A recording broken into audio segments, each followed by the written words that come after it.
कहानी की शुरुआत में हम एक लड़के को देखते हैं जो पुरानी किताबों पर जांच कर रहा था, क्योंकि इस लड़के के दादाजी एक मिस्टीरियस आइलैंड ढूंढने के चक्कर में गुम गए थे और उस मिस्टीरियस आइलैंड को आज तक ना ही किसी ने देखा है और ना ही किसी ने खोजा है।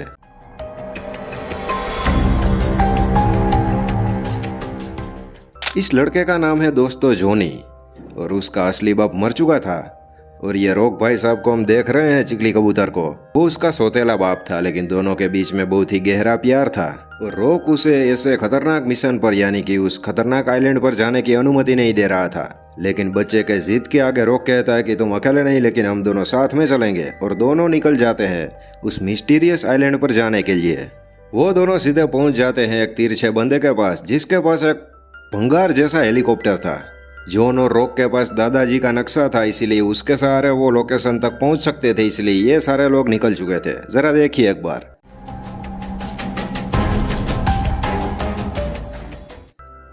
लेकिन थोड़ी आगे चलकर वहां पर तूफान बेकाबू हो जाता है और वहां पर क्रैश लैंडिंग जैसी समस्याएं पैदा हो जाती है। देखते ही देखते हेलीकॉप्टर पूरा का पूरा क्रैश हो जाता है। लेकिन जब सारे लोग आंखें खोलते हैं तो वो एक आइलैंड पर थे। और दोस्तों ये वही आइलैंड था जिस आइलैंड को जॉनी और उसके पापा रॉक दोनों ढूंढ रहे थे। वो सारे लोग आइलैंड के रास्ते पर आगे बढ़ते हैं तो वो सारे लोग चौंक जाते हैं, क्योंकि आइलैंड बहुत ही खूबसूरत था। क्योंकि वहाँ पर दोस्तों बड़े बड़े जीव यानी कि बड़े बड़े हाथी छोटे हो गए थे और छोटे मोटे छिपकलियाँ, वो सारी मामू आइटमें बड़ी हो चुकी थी। ये सारे लोग अंधे कानून की तरह बिना देखे आगे चल रहे थे। जिसमें वो अंडों पर चढ़ जाते हैं, वो थे छिपकली के अंडे। और एक बंदा छिपकली के अंडे के अंदर घुस जाता है और तभी पीछे से एक बड़ी छिपकली इन सारे लोगों पर हमला कर देती है और ये सारे लोग वहाँ से रफू चक्कर हो जाते हैं और एक सेफ जगह पर पहुँच जाते हैं। लेकिन सेफ जगह पर भी छिपकली वहाँ पर पहुँच जाती है और इन सभी लोगों पर मारने ही वाली थी। लेकिन तभी जॉनी का दादाजी वहाँ पर आ जाता है और इन सारे लोगों को बचा लेता है।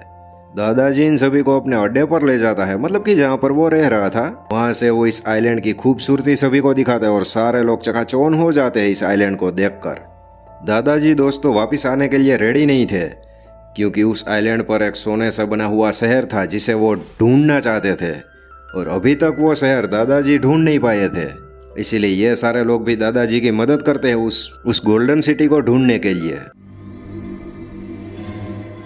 ये सारे लोग उस गोल्डन सिटी तक पहुंच भी जाते हैं, लेकिन हमारा रॉक वहां पर पानी देख लेता है और वो दादाजी को कहता है कि ये तो साला आइलैंड बहुत ही जल्दी डूबने वाला है, क्योंकि मेरे अनुमान के मुताबिक ये समुद्र का पानी है।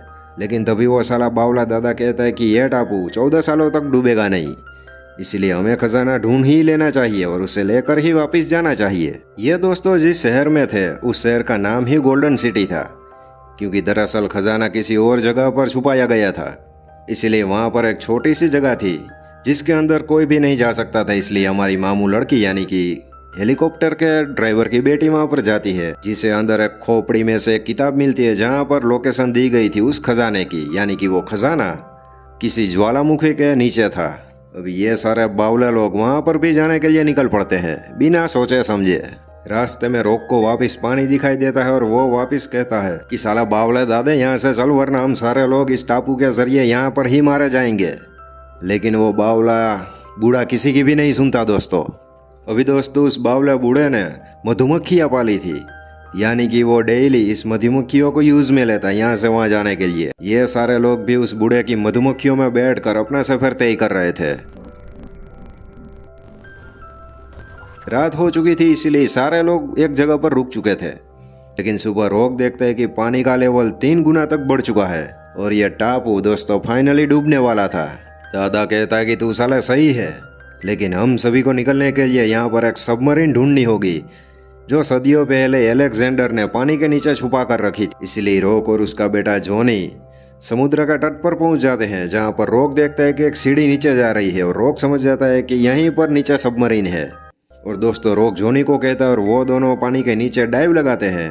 तभी उसे वो सबमरीन दिखाई देती है और वो दोनों सीधे घुस जाते हैं उस सबमरीन के अंदर, क्योंकि अभी दोस्तों यहाँ पर खजाने की किसी को भी नहीं पड़ी थी।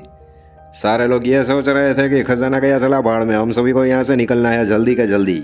बाकी के लोग दोस्तों टापू पर ही रुके थे, क्योंकि वो दोनों वेट कर रहे हैं कि जब रॉक सबमरीन लेकर आएगा तब हम सभी उसमें चढ़ जाएंगे और यहाँ से निकल जाएंगे। लेकिन रॉक और जॉनी देखते हैं कि साला सबमरीन में बैटरी डाउन है और बैटरी के बिना सबमरीन चल नहीं सकती। इसलिए समुद्र में इलेक्ट्रिक वेल घूम रही थी। हमारा रॉक उस वेल के जरिए सबमरीन को ऑन करना चाहता था, इसलिए वो अपनी पैदल दिमागी बुद्धि लगा और वो निकल जाता है सबमरीन के बाहर पानी में, और वहां से वो एक तीर निकालता है।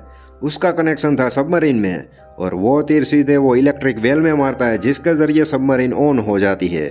बाहर की साइड दोस्तों तबाही शुरू हो चुकी थी और वो आइलैंड चंद मिनटों में पूरी के पूरी तरह समुद्र के नीचे डूबने वाला था। इसलिए ये सारे लोग भगवान से कह रहे थे कि साला रॉक को जल्दी भेजो यहाँ पर, वरना ऐसे ही मारे जाएंगे। लेकिन तभी हमारा रॉक और जॉनी सबमरीन लेकर वहाँ पर पहुँच जाते हैं और उस बूढ़े को और हेलीकॉप्टर वाली बेटी को और उस ड्राइवर को, तीनों को अच्छे से बचा लेते और सबमरीन का अंदर ले लेते हैं। यहाँ पर दोस्तों मुसीबत खत्म नहीं हुई थी, क्योंकि टापू की एक बड़ी चट्टान सबमरीन के रास्ते में थी। इसलिए हमारा रॉक एक टॉर्पीडो को लॉन्च करता है और उस चट्टान को धज्जियां उड़ा के रख देता है और वहां से फुल ऑन एक्शन करता हुआ निकल जाता है। उस जगह से बच निकलने के बाद दोस्तों सारे लोग वो पुरानी सबमरीन को बेच देते और सारे लोग फुल ऑन ऐसो आराम वाली टसन वाली जिंदगी बिताते हैं, क्योंकि अभी इन सारे लोगों के पास रुपयों की कोई कमी नहीं थी, क्योंकि सबमरीन का ढेर सारा पैसा इन चकचमू के पास आया था। तो दोस्तों यहाँ पर मूवी की एंडिंग हो जाती है। कैसी लगी मूवी या कमेंट में बताना जरूर, और मैं मिलता हूँ आपसे अगली एक फाड़ू वीडियो में। तब तक के लिए जय हिंद जय भारत।